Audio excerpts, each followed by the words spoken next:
무엇인가? 우리가 이제 이번 추석을 보내고 예배를 드리는데 좀 특별한 추석이었습니다. 보통은 가을바람이 선선해야 되죠. 근데 이제 이번 추석은 바다에 들어갈 정도로 더웠습니다. 35도, 36도. 지구가 점점 뜨거워지고 있다라는 사실을 우리가 뉴스나 유튜브에서 접하고 있는데 실제로 체감했던 그런 날들이 아닌가 생각합니다. 여러분 추석 어떻게 보내셨습니까? 저희는 그 신안에 자은도라는 곳이 있는데 거기에서 이제 라마다라는 그 시온 리조트가 있어요. 거기서 이제 보냈습니다. 근데 거기 이제 지하에 보면은 수영장과 사우나를 들어가는 시설이 있는데 그 앞에 배너에 이런 문구가 있었습니다. 어떤 문구냐면은 전신 문신한 사람 금지. 그러니까 수영장이랑 사우나 들어가는 이 배너에 크게 이렇게 문구가 있는 거예요. 요즘에는 이레즈미 같은 류의 문신을 하는 사람들 뭐 굉장히 많잖아요. 남성, 여성 가릴 것 없고 또 어린아이, 또 어른 가릴 것 없이 다 문신을 많이 한단 말이죠. 이 리조트는 그런 문신을 한 사람을 거부하더라고요. 그래서 그 밑에 왜 거부하는지 그 문구가 있었는데 그 문구를 보면은 이렇게 나옵니다. 다수가 이용하는 공중 이용 시설의 건전하고 쾌적한 분위기 조성과 이 다음 구절 타인을 배려하는 시민 문화 정착을 위해 다른 손님에게 불안감이나 혐오감을 줄 수 있으므로 제한합니다. 라고 나옵니다. 아무래도 리조트 수영장에는 어린 아이들이 많잖아요. 그 어린 아이들에게는 좀 이게 뭔가 위협이 될 수 있다고 그 리조트가 판단했던 것 같아요. 그래서 문신을 한 사람들에게는 좀 불편한 문구일 수도 있으나 적어도 리조트 측은 이게 좀 위협이다, 좋은 건 아닌 것 같다라고 판단을 한 것 같습니다. 우리가 일반적으로 타인에게 위협이 되고 해를 가하는 일을 악한 것이라고 규정을 합니다. 그렇죠? 악하다. 그 반대로 타인에게 해가 아닌 이로움을 선사하는 것을 우리는 뭐라고 규정하죠? 선하다라고 규정을 한다는 거예요. 이것을 통해 말씀드리고 싶은 거는 세상의 질서도 타인에게 악함보다는 선함을 행사하기를 강력히 원한다라는 거죠. 뭐 그게 법으로도 규제할 수 있지만은 문화적으로도 우리가 그런 문화를 만들었으면 좋겠다. 그래서 공공질서를 우리가 강조하고 도덕과 법을 지키라고 이야기를 합니다. 자, 그럼 그렇다면 성경은 어떨까요? 성경은 선한 일에 대해서 무수히 강조를 하죠. 그럼 우리가 읽어보면 알 수 있어요. 사실 성경도 어떻게 쓰여진 거예요? 사람들이 악하기 때문에 쓰여진 거 아닌가요? 창세기부터 사람들이 악하였다. 그래서 하나님의 일이 시작이 됐고 아담과 하와가 악한 일을 하니까 또 하나님의 일이 시작이 됐고 그런 것들이 기록된 게 사실은 성경이잖아요. 즉 하나님은 사람의 악함에 늘 반응을 했다라는 거고 그렇다는 것은 하나님은 어떤 분이라는 거죠? 선한 분이라고 이야기를 하는 거죠, 성경은. 자, 그럼 성경이 말하는 선함은 뭐냐라는 거예요. 성경이 말하는 선함, 단지 타인에게 해를 가하지 않는 것이 성경이 말하는 선함인가? 우리는 이 여기에 대한 해답을 본문을 통해 좀 이야기해 보려고 합니다. 성경이 말하는 선한 일이란 무엇인지 말입니다. 할렐루야. 먼저 첫째입니다. 한번 읽어봅시다. 자, 시작. 육체의 정욕을 제어하는 일이다. 여러분 육체의 정욕을 제어한다. 우리가 교회 다니면서 많이 들어봤죠. 뭐 육체의 정욕을 제어하셔야 됩니다. 멀리하셔야 됩니다. 자, 이 말의 뜻을 알려면은 성경이 육체가 무엇인지 어떻게 이야기하는지를 알아야 합니다. 자, 오늘 본문에서 말하는 육체는 어떤 거냐? 그냥 우리의 이 육신이 아니라 내가 하나님을 믿기 전에 따랐던 삶의 법칙들, 습관들을 말을 하는 거예요. 자, 이해하시죠? 성경이 말하는 육체는 어떤 인간의 전체적인 몸 자체를 말을 하기보다는 내가 하나님을 믿기 전에 따랐던 이 육신의 삶의 습관, 이런 걸 말을 하는 거죠. 우리가 흔히 모든 기독교는 아니지만 대부분의 교회들은 하나님을 믿으면은 우리가 술이나 담배를 끊는다고 말을 해요. 자, 이게 사실은 중독 중에 하나잖아요. 근데 우리가 하나님을 믿기 전에는 거기에 따라서 살았지만은 하나님을 믿은 후에 우리 육체는 어떠죠? 이 중독으로부터 멀리하고 하나님을 믿기 전에 삶으로부터 멀어지는 삶을 산다라는 거죠. 베드로전서는 예수 그리스도의 백성들을 어떠한 언어로 비유를 합니까? 그리스도인들을 어떠한 단어로 비유하죠? 나그네, 거류민과 같은 단어로 비유를 해요. 그러니까 그리스도인이란 나그네라는 거예요. 나그네라는 건 뭡니까? 내가 이 땅에 있지만은 이 땅이 나의 고향이 아닌 거잖아요. 지나치는 나라를 뜻하는 거잖아요. 자, 그 말은 뭐냐면 우리가 이 땅에서 세상의 많은 것들을 누리며 살지만은 사실 그 세상의 문화는 진짜 우리의 문화는 아니라는 거예요. 그냥 우리가 여기에 살기 때문에 거기에 그냥 있는 거지, 사실은 그것은 우리가 따라야 될 습관 문화가 아니라 우리가 따라야 될 습관 문화 모든 것들은 어디에 있다고 말을 하죠? 하나님 나라에 있다고 말을 하죠. 하나님 나라에 속한 우리가 이 땅에서 나그네와 같은 삶으로 존재하는 거고, 그렇다라는 것은 이 땅의 법칙, 문화, 뭐 여러 가지 것들이 있지만은 그것들은 우리가 따라야 될 본래의 문화가 아니라 우리가 따라야 될 본래의 습관과 법칙과 이 모든 것은 하나님에게 있다라는 거죠. 자, 그런 이중성이 우리에게 있다라는 거예요. 베드로는 당시 그리스도인들에게 너희가 이 땅을 살아가지만 너희는 나그네처럼 살아야 된다. 그러니까 이 땅의 모든 삶과 모든 습관들을 너희들이 흡수하지 말고 그 안에서 살지만은 너희들이 지켜야 되며 살아갈 것이 있다라고 말을 하는 거예요. 자, 이런 이중성을 아셔야 됩니다. 그리고 그 하나님의 질서를 따라 사는 것이란 이전에 하나님을 믿기 전에 그 육체의 삶을 거슬러 사는 것. 그래서 새로운 삶, 하나님의 말씀하신 그 삶의 습관에 따라 사는 것, 이걸 말을 하죠.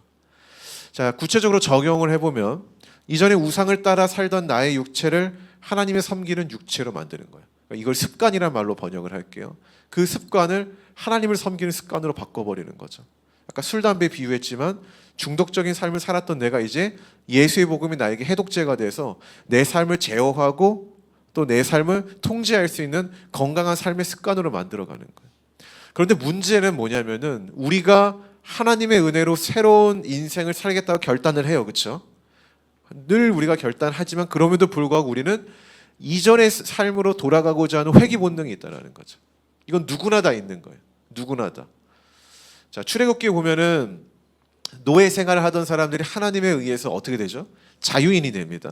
자유인이 됐다는 건 뭐냐면은 내 삶에서 내가 먹고 자고 사는 모든 것을 내 스스로가 내가 책임지겠다라는 거예요.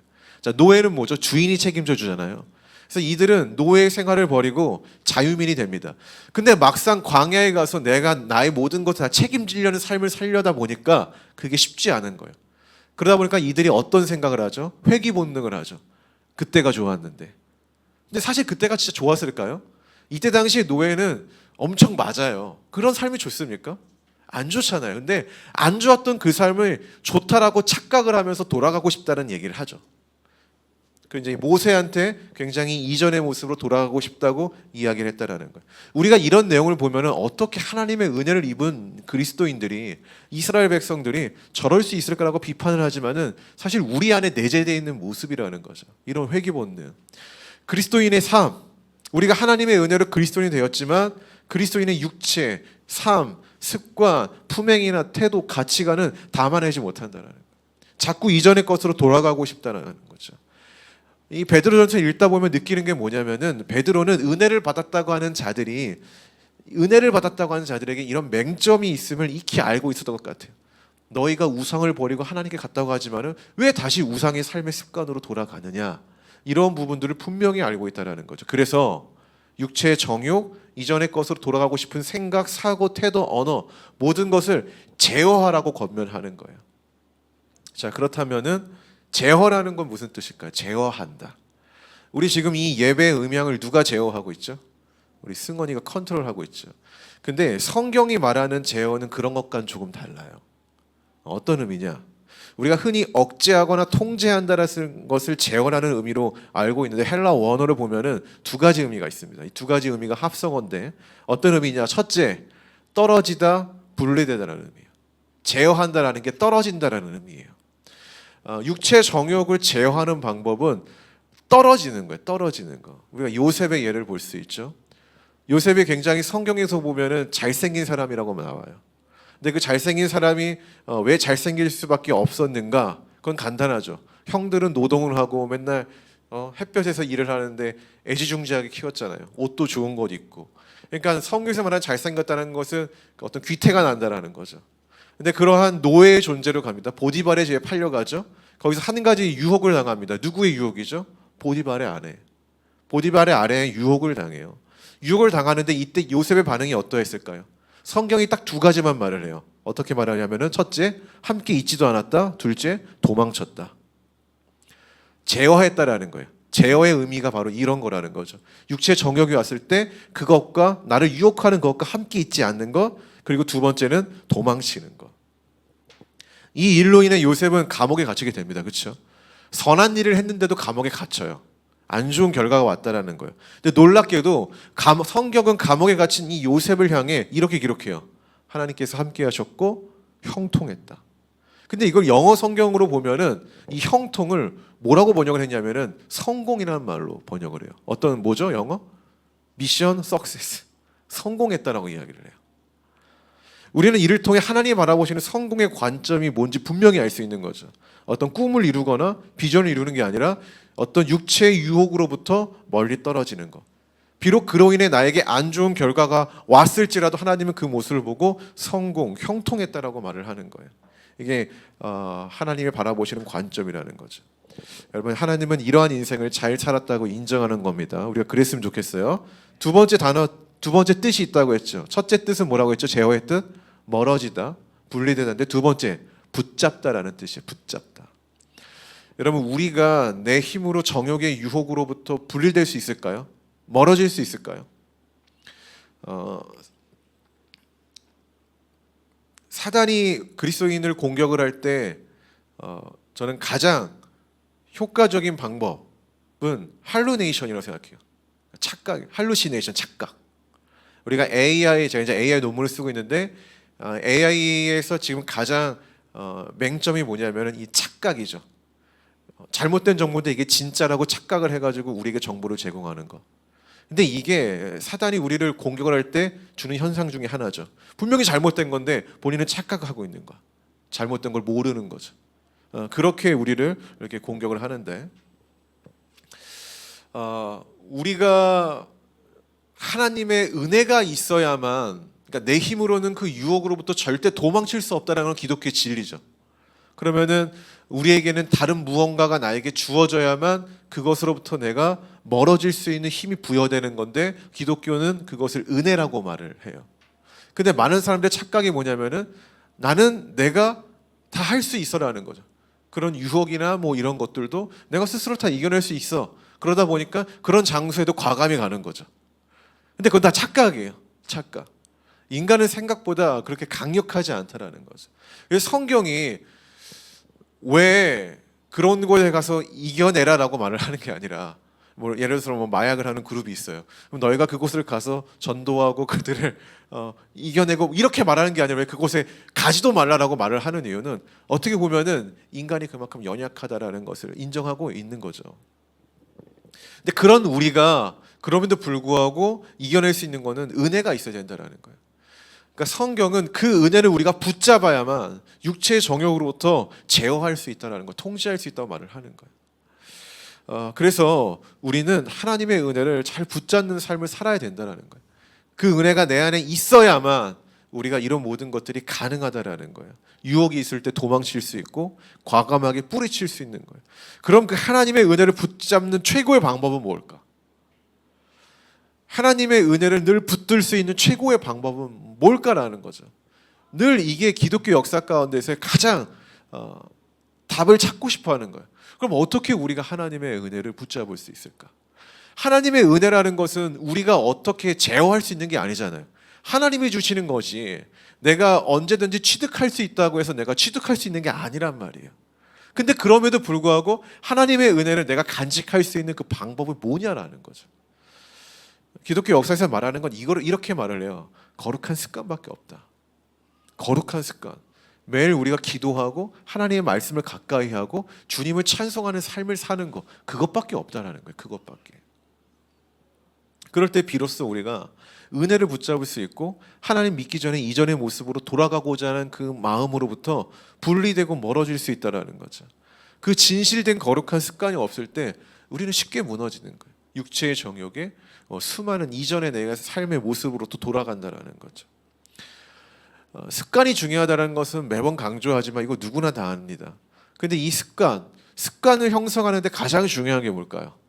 여러분 집중을 하시고 습관을 형성하는데 가장 중요한 게 뭘까? 내가 어떻게 해야 좋은 습관을 만들까요? 뭐 좋은 습관이 나쁜 습관이든 이것이 내 육체의 습관이 되는 데 있어서 가장 중요한 포인트는 뭘까요? 반복이라고 생각을 하죠. 보통 반복이라고 생각을 합니다. 그러나 더 중요한 것은 흥미입니다.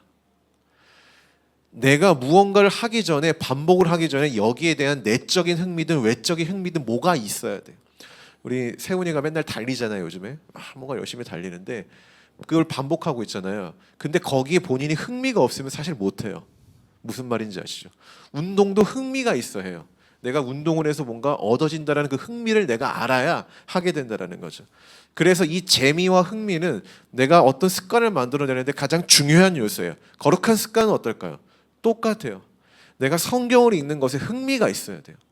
내가 기도하는 것에 흥미가 있어야 되고 하나님의 찬양을 내가 듣고 부르는 것에 흥미가 있어야 이게 거룩한 습관으로 발전이 되는 거예요. 반복이 될 수 있다는 거예요.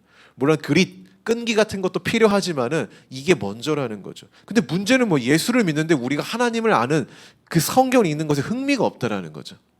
하나님이 나를 구원했다라고 우리가 말을 하는데 그 나를 구원하신 그 하나님과 교제하는데 우리가 재미를 못 느낀다라는 거예요. 그래서 성경을 못 읽는 겁니다. 뭐 성경이 어렵다, 뭐하다 여러 가지 이유가 있지만은 사실은 그게 아니에요. 내가 본질적으로 하나님을 아는 데 있어서 관심이 없는 거예요. 재미가 없는 거죠. 그렇기 때문에 거룩한 습관이 단발적으로 끝나는 겁니다.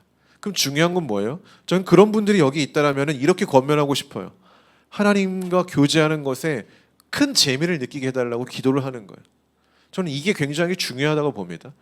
여러분이 성경이 달콤하다고 느껴질 때가 언제예요? 이게 성경이 재밌다라고 느껴질 때 아닙니까? 찬양을 하는데 여러분 기쁠 때가 언제예요? 내가 찬양 부르고 함께 예배하는 게 재밌게 느껴질 때라는 거죠. 근데 이거는 뭔가 사람을 웃기게 해서 얻는 재미가 아니라 아주 본질적인 거. 내가 누군가를 알아가는 데서 느껴지는 재미. 우리가 어떤 사람을 알 때 이 사람이 개그를 쳐서 재밌는 게 있고요. 근데 성경이 말하는 재미는 그게 아니라 그냥 내가 이 사람과 진중하게 대화를 하는데 알아가는 재미가 있잖아요. 그런 관계의 재미를 말을 하는 거예요. 그것을 나에게 허락해 달라고 기도를 해야 된다는 거. 여러분 제가 왜 선한 행실이 무엇인가라는 질문에 있어서 정말 갑자기 말도 안 되게 육체의 정욕을 제어하는 거다. 거룩한 습관을 만드는 거다. 제호 멀리하고 또 하나님의 은혜를 붙잡는 거다. 이런 이야기하는 이유는 뭐냐면은 성경이 말하는 선한 일의 본질적인 것은 선하신 하나님과 가까이 하는 게 선한 일이라고 말을 하기 때문인 거예요. 이해하시겠습니까? 우리가 행하는 봉사활동이나 이런 것들은 그 선함의 곁가지이지 선함의 본질은 아닌 거예요. 근데 성경은 본질을 말을 하죠.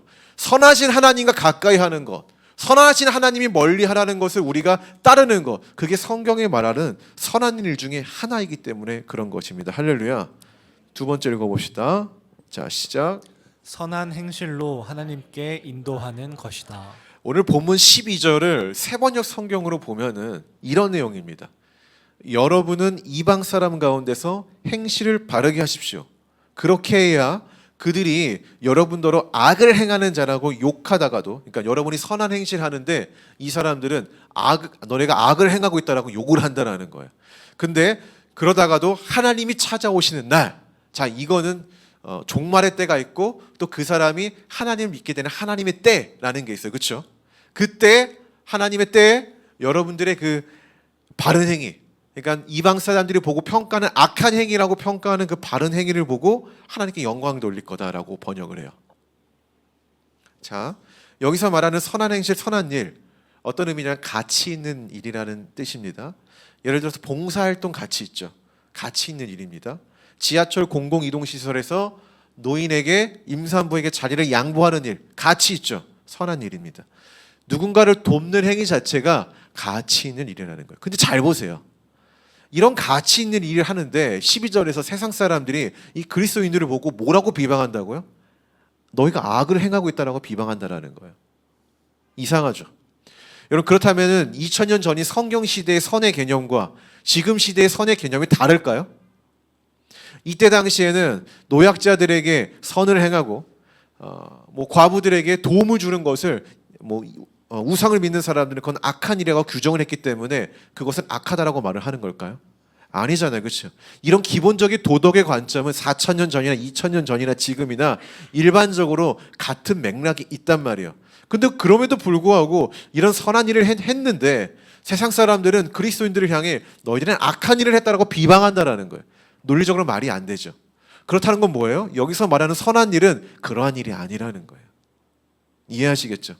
그러한 일이 이런 도덕적인 일이 아니라는 거예요. 그럼 여기서 말하는 선한 일은 뭘까요?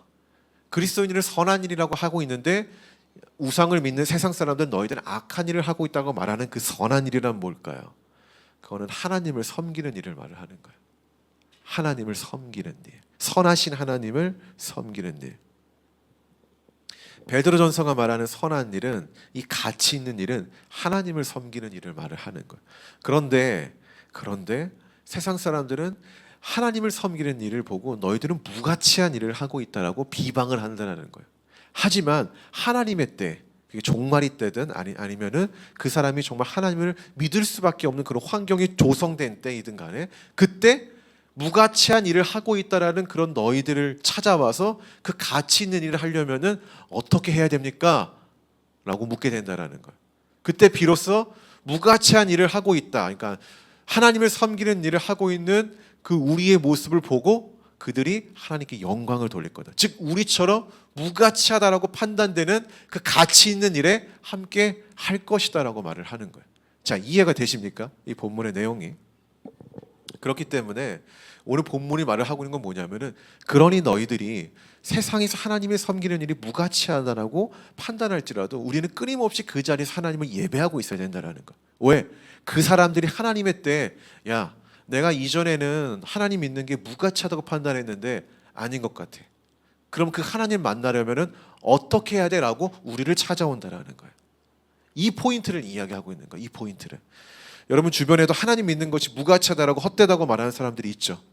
그런데요, 그런 모든 사람들 죽음 앞에서 동일합니다. 죽음 앞에서. 인간이 죽기 전에 신을 가장 많이 찾잖아요. 그렇죠? 죽음을 생각할 때, 죽음과 가까워졌을 때 인간은 신을 찾는데, 내가 죽음과 멀어졌다라고 여길 때는 신을 찾지 않습니다. 여러분 병동에 보면은 죽기 직전에 환자들이 그렇게 영접을 많이 한다고 하잖아요. 그래서 과연 그렇게 영접하는 것이 과연 하나님 나라에 갈 수 있는 방법이냐 아니냐 막 이런 거를 뭐 따지기도 하지만은 사실 그건 별로 중요한 것 같지 않아요. 중요한 거는 그때가 그 사람이 이전에는 하나님을 섬기는 일을 무가치하다 판단해 전혀 하나님을 찾지 않았는데 죽음과 가까이 했을 때 누구를 찾는다는 거예요? 무가치하다라고 판단했던 그 사람들을 찾아가서 하나님을 믿으면 어떻게 되냐고 묻는다라는 거죠. 그러면 그때 하나님 믿는 사람들은 어떻게 된다라는 거죠? 찾아가서 이렇게 해야 하나님을 믿을 수 있어 라고 그들에게 소개해 줄 줄 알아야 된다라는 거예요. 그런데 중요한 점이 있어요. 여러분 잘 보세요. 제가 보험을 들 때 1, 2년 한 사람한테는 보험 절대 안 들어요. 왠지 아세요? 한번 들어봤거든요. 나중에 시간이 지나서 내가 이 문제가 생겨서 그걸 물어보려고 전화를 했는데 오는 답변이 저 지금 그 일 안 해요. 제가 그래서 이런 거를 할 때는 적어도 5년, 10년 정도 묵묵히 그 일을 꾸준히 했던 사람한테 듭니다. 왜냐하면 무슨 문제가 생길 때 그런 분들이 확실하게 답변해 주더라고요. 저는 예수 믿는 것도 똑같다고 봐요. 예수 믿는 것도. 우리가 뭐 지금 전도할 수 있느냐 없느냐 그게 뭐 사실 중요한 건 아닌 것 같아요. 더 중요한 거는 그런 사람들이 나를 찾는가, 그리고 그때 내가 확실한 답변을 해줄 수 있는가.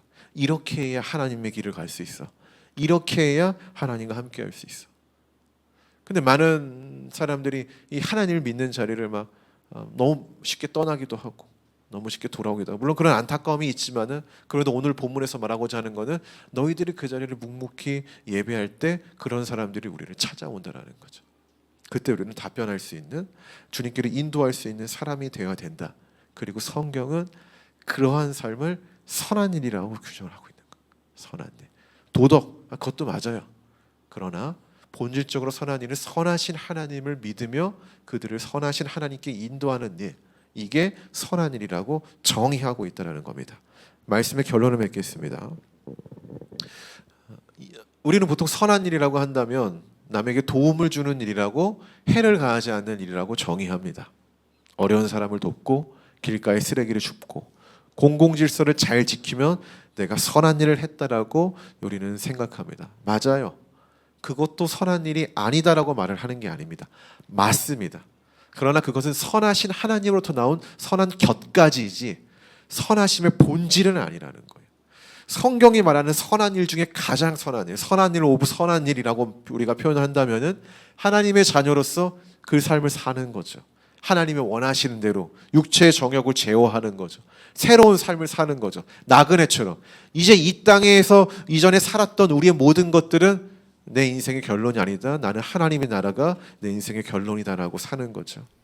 그 삶으로 다른 사람을 주님께 인도하는 것, 그것이 선한 일이라는 거예요. 우리는 분명히 알아야 된다는 거예요. 선한 일이 무엇인가? 그렇다면 질문합니다. 당신은 선한 일을 하고 계십니까?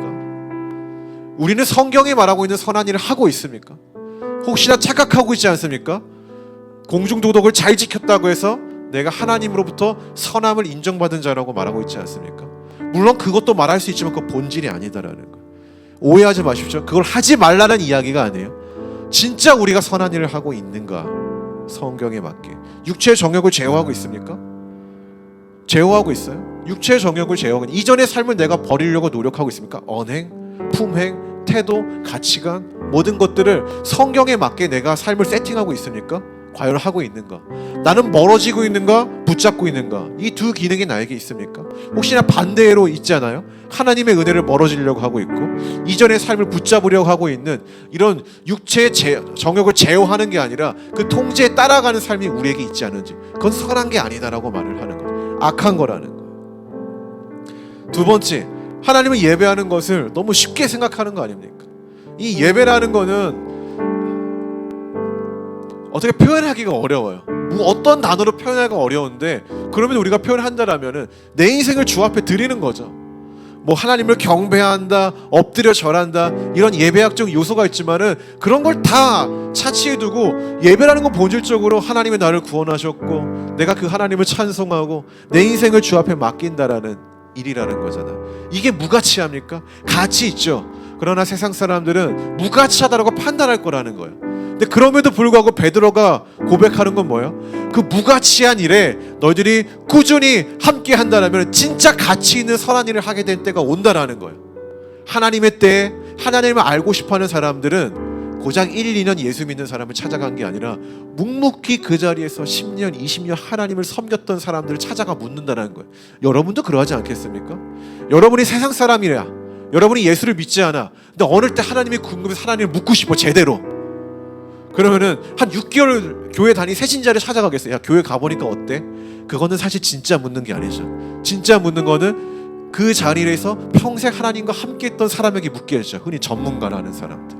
그런 사람이 돼야 된다라는 거예요. 그런 사람이 우리에게 물었을 때 그 영혼을 놓치면 안 되겠죠. 그때 우리는 분명히 말해줄 줄 아는 거죠.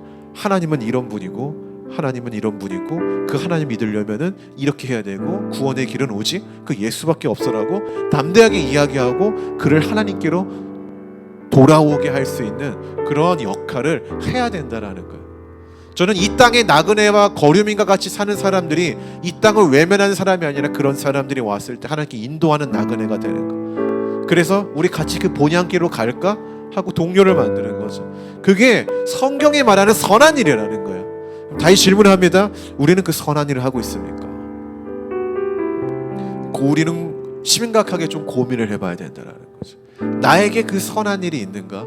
나의 그 선함이 내 안에 존재하는가? 나의 삶에 이게 드러나는가? 여러분 한번 고민해 보시길 바랍니다. 하나님의 때에 우리의 모습을 보고 하나님을 찾는 자들이 주님께 영광 돌리는 날을 우리가 생각을 하면서 그렇게 선한 사람으로 살아가기를 주의 이름으로 축복합니다. 기도합시다.